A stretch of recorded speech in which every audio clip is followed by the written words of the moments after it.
Hi, I'm Danilo, and this is how I taught myself the ways of interspecific communication. It all began when I was reading this book, The Secret Life of Plants, which showed me that there are ways for us to communicate with plants via their electrical activities. And at the same time, I had this Arduino kit sitting around my desk, and so I began searching for projects that could help me replicate the experiments I saw on the book. And then I found this lie detector which I could easily implement and plug into a plant and get this kind of data. And with that in hand, I was asking myself, what can I do with it now? And so I came across this paper on the electrical activity of fungi, where the authors use algorithms to decode a proto-language of mushrooms based on the electrical activity of these beings. And that really inspired me.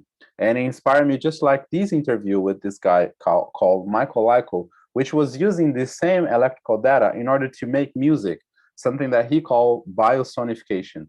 And that showed me a path to go. I wanted to do music with this kind of data that I was reading.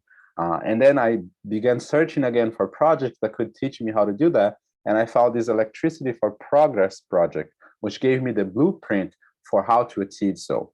And with all of that in hand or in my mind, I was wondering how I could save the data I was reading in order to process it.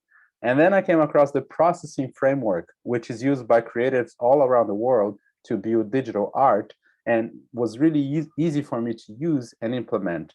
So I could read the data that I was getting.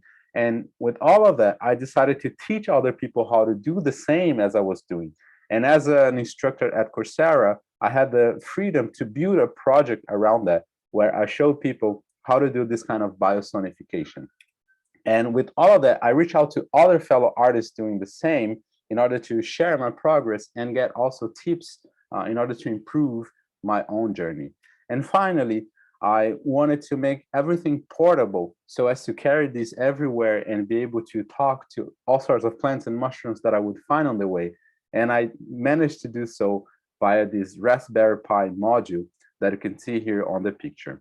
So you see how I've achieved all of that by doing a lot of circuitry work, by doing some coding, by discussing my progress with peers, by listening to others, by reading, by researching a lot, by writing, and most importantly, by being inspired by everyone that I found on the way. So that was my journey towards interspecific communication.